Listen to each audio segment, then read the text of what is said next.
Just the job of application manager is to manage the application that is related to the particular database. We are storing all the data in the form of records. That's why it is called as record-based data model. How many types of constraint it will provide? Logical, table constraint, view constraint, and the integrity constraint. Who is going to provide the interface between the physical and conceptual? That is internal schema.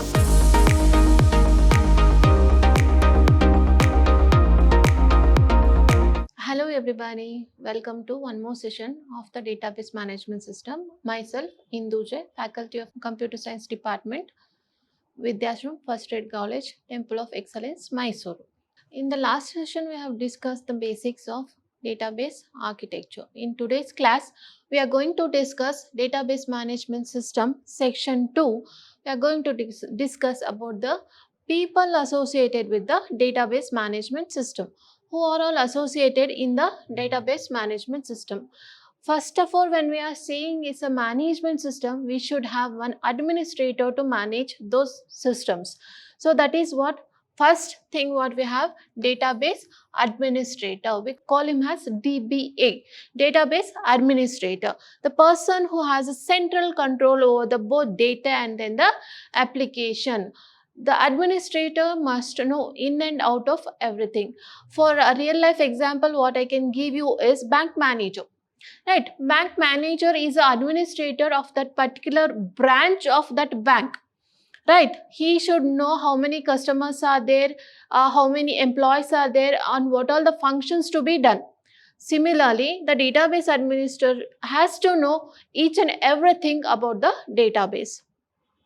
Next, what are the responsibilities of database administrator? Authorization for the access, schema definition and modification, new software installation, security enforcement, and coordinating and monitoring the database for acquiring the software and the hardware resources. These are all the responsibilities that is taken care by the database management administrator. Next person what we have is actor. Actor, who is the actor? Actor is nothing but the users. Database administrator also monitors the recovery and the backup and provide the technical support. Whenever something wrong happen, who is responsible for that to taken care? Database administrator has to take care of everything. Next, what we have is application programmer. The next person in the database or the next people associated with the database is application manager, who is going to manage the application. He don't know the basic things what is database. Just the job of application manager is to manage the application that is related to the particular database. So programmer test, debug, document and maintain the transactions. What the transaction, how many data has been fetched, how many data has been put into the database, everything will be managed by the database application programmer. And next people associated is end user. Who are the end user? You people, me, all are the end users. So those are the database users. We call them as end user or the database user.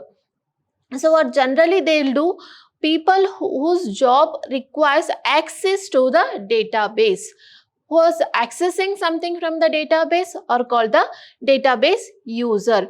They use the database for queries, reports and some form of updates on the database content. Again, when we comes to the end user, there are different types of end users.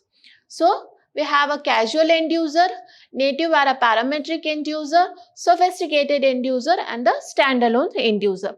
Let's see who is native end user, who is parametric end user or sophisticated end user one by one. So who is a casual end user? Access database occasionally when needed.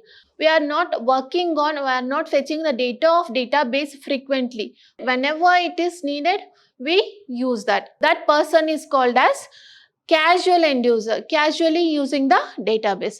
Native or parametric end user, they use previously well-defined function in the form of canned transaction against the database. Who is the native or parametric user means the user who mostly work on the database and he know how to fetch the data from the database properly in the proper manner. Those are called as a native or parametric end user. Example for the bank. Bank tellers or the reservation clerk who do this activity daily, who access the bank database daily. Clerk or the reservation clerk will access the database daily, but the customer access rarely, whenever they need. So the customer will be the end user here and the clerk will be the parametric end user here. Next, standalone end user. The person maintains others' personal database using the ready-to-use packages and applications. When we use the database, not by querying, by using ready-to-use parametric functions. Those are called as standalone end users. For example, taxing. Taxing is a huge database. Almost all Indians database will be stored. Data will be stored in that database. How much tax, how much we are earning, how much we have to pay the tax for them, what is the percentage, everything will be stored. But what the example we have taken is tax programmer. Programmer doesn't know how big data is dealing with. What he is doing for particular his customer, what all the functions he need, he'll take that functions and he use that function. So that type of the users is called as standalone end users. Next, people in database is database design and implementation. Now we have seen the administrator, we have seen the programmer, we have seen the end user. To do all this, database should be exist, right? So who is going to create that database? The database system designer is going to create that database. Or how should be the schema, how should be the table, in which row what has to be stored, in which column which attribute has to come. So all these things will be taken care by whom? Taken care by database system designer. What is the job of the system designer? So he uses the design and implementation tools to maintain the database, to create the database. So these are all the peoples who are associated with the database. Let's revise. For all the people associated with the database, one is database administrator, one is database programmer, one is database designer, and one more is end user. When it comes to the end user, again we have different categories of end users. That what we have discussed. Now what we have is data model. What is data model? Data model is a collection of concepts that can be used to describe the structure of database, provides the necessary means to achieve this abstraction. What is a model? Model is to create abstraction. We are using some sort of model to create the data abstraction. When we are dealing with the properties of database, we have discussed what is data abstraction, right? So to achieve data abstraction, we are using data models. By structure of database, we mean that the data types, relationship and the constraint that apply on the data. Means what type of data we are storing, whether we are storing a character data or whether we are storing numerical data, that comes under type of data. And when we say that it is a relationship between one table to another table, how we are providing the relationship, that all comes under where? Structure of database. To define this structure, we need data models. Clear? Next, in addition to the basic operation provided by the data model, it becomes more common to include the concepts in the data model to specify the dynamic aspects of behavior of the database application. Means as we are using the data models, it is easier to have update or upgrade database at any point in time. That is called as dynamic aspects of database. We can change the database dynamically whenever we want. We can add the data, we can delete the data, or we can modify the data at any point in time. So that is one of the advantage of using the data model. How many categories are there in the data model? There are different categories are there in the data model. One is high level or conceptual data model that sits on the top of everything as an user uses that. Okay, provides the concepts that are closer to the way many from the user perspective. So conceptual data model uses the concepts such as entities, attributes and the relationship. Entity is a object, for that we are defining the data, and attributes is nothing but the property of that object, what all the object should consist of, and the relationship between the entities that will be described by whom? That will be described by the high level data model. Next, categories of data models. We are having the we are discussing only the high level data model. In that, the entity represent the real world or the objects. That entity is nothing but what? Real world object. That concept employee is an entity of employee database, and project is also an entity from the employee database. The second model is relational model or implementational model. What is relational model? Relational model used the most frequent in the traditional or commercial database. Most of the time, what type of what data model we are using? We are using relational data model. Why? When we say it is a database, it is a relational database. We have a relation from one table to the other table, or one entity to the other entity. That's why it is very important and mostly commercially used database management system. It includes the widely used relational data models as well as so-called legacy data model, because we use it frequently. Most of the users use it, so it is called as legacy data model. Or the network and the hierarchical model that have the widely used in the past. Before, what we are using? We are using network model and then the hierarchical model. Now we are using the relational model. Represents the data model representation data by using the record structures, and hence sometimes called as a record database model. This relationship data model is also called as what? Record based data model. Why? Because we are storing all the data in the form of records. That's why it is called as record based data model. Next, what we have is third model is physical data model, or we call it as low level data model. It describes how data is stored as file in the computer by representing the information such as record format, record ordering and the access path. For example, you can take one of your program is saved in your C drive. Just you know it is saved in the C drive. You don't know which exactly in which folder it is there.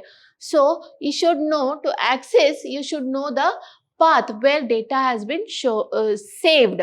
C drive, go to program file. In the program file, go to install, something like that. That is a path what you are giving. To access the data, you should know the data path also. In the physical layer, what we are describing the meta level data. Means once we have a entity, that entity describe what type of data, what data type it uses, and how much length the data type it is used. That what we call it as metadata. It stores all the detail of that particular data. It stores the metadata. An access path is a structure that makes the search of particular database record efficient. That's what I've given you the example. To find some of the file, you should know where you have stored that file. That is called as path. An index is an example of accessing path that allows the direct access to the data used by the index in terms of keyword. Like in the big book, if you want to search one particular page, what you do? You go for the index, particular topic, you choose which topic which is present in which page number. That is also an example for path. So data model are how many types? One is high level or conceptual level, one is relational level and one is low level. That is a summary of what we have discussed about the data model. Next, we are going to discuss about the database schema. What is schema? The description of database is called database schema. How to design a database, how to give a design of the database is called schema. For example, if you want to construct any house, first directly you don't jump into the construction. First you have to plan how your house should be, what should be in the first floor. First floor consists of what? Hall, sitting areas, parking or something like that. In the second floor, I want to have kitchen, or I want to have rooms, something like that. First, what you do, you have to plan before construction. Exactly same in the database also. Before constructing the database, you should give the description of database, how we are going to construct. That is called as schema. The description of database is called a database schema, which is specified during the database design, and it is not expect to change frequently. When we have done the designing will not change frequently, will not change usually. Okay, so we stick into that design, how to construct the data. A displayed schema is called schema diagram. What is schema diagram?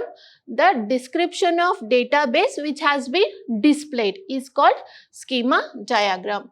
Schema diagram displays only some aspects of schema, such as name of the record type and the items, some type of constraint. What is going to described in the schema?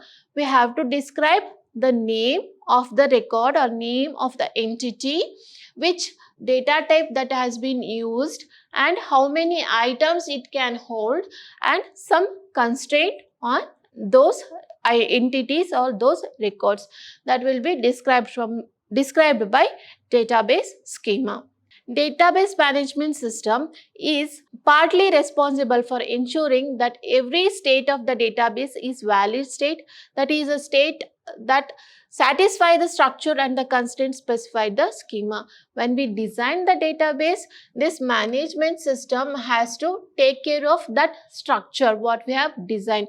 According to the management system what we are using, the constraint will be put while designing the database. Database stores the description of the schema, construct and constraints is called as metadata, that we have already discussed. What is metadata? It has a description of schema, that what data type we have to be used, how much we have to use, and what all the constraint that is posed on the data, that all comes under metadata. The database schema is divided broadly into two categories. One is physical database and one more is logical database. Physical database means what? This schema presents to the actual storage of data, and it forms a storage like files, indicates, etc. It defines how data will be stored in the secondary storage. Physical level, how data has to be stored, that is described by the physical database schema. In the logical schema, the schema defines the logical constraint. What all the logical constraint has to be put on the database, need to be applied on the data stored, define table views and the integrity constraint. How many types of constraint it will provide? Logical, table constraint, view constraint and the integrity constraint. These different type of constraint will be provided in the logical database schema. In physical database schema, what we are providing? Physical constraints, how much and how it has to be stored. Let's see the three schema architecture of database. So here you can see three schema architecture. This is external schema, this is physical schema, this is conceptual schema and internal schema. This all put in together, we call it as conceptual schema.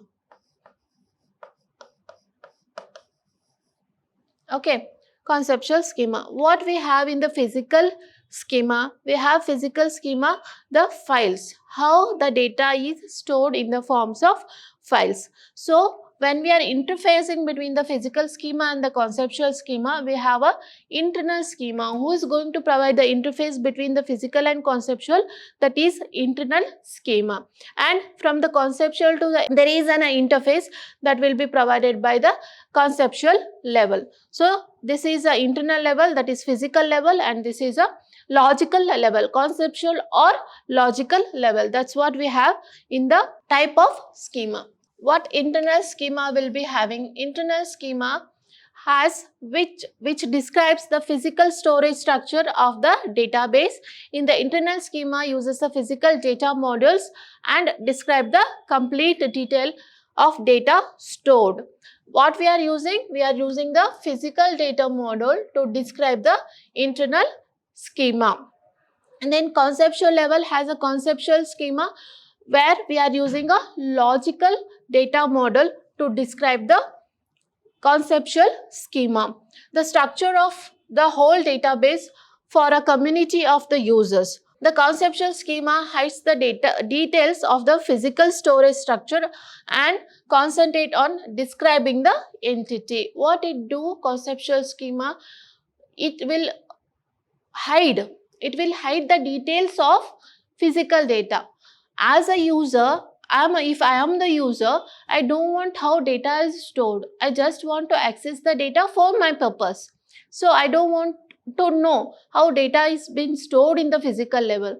So that is called as abstraction. I am hiding the unwanted detail from the user. If I am a programmer, I even for the programmer also don't want to know how the data has been stored. He has to write the program to access the data. That's it. So it is hiding the basic details or the basic information from the application users. That what the conceptual level is going to do in the conceptual schema. Next what we have is external schema, or that includes what? External schema includes number of external schema or the user view. How many users are using that particular database? Each external schema describes the part of database that a particular user group is interested in. In external schema, what we are doing? We are not providing complete database to the user. Right? So, part of database is provided depending on the request of the user. What type of data the user is interested in, such type of data is provided to the user in the external level. And in the external level, not only one user will be having the multiple users. That database provide multiple views for the different users. The three schema architecture is a convenient tool with which the user can visualize the schema level of the database system. This is a three schema architecture. One, what we have is a internal schema, conceptual schema, and external. External, as I told you, we have number of different users, not only one user. So there are different external views. Conceptual view and internal view will be single.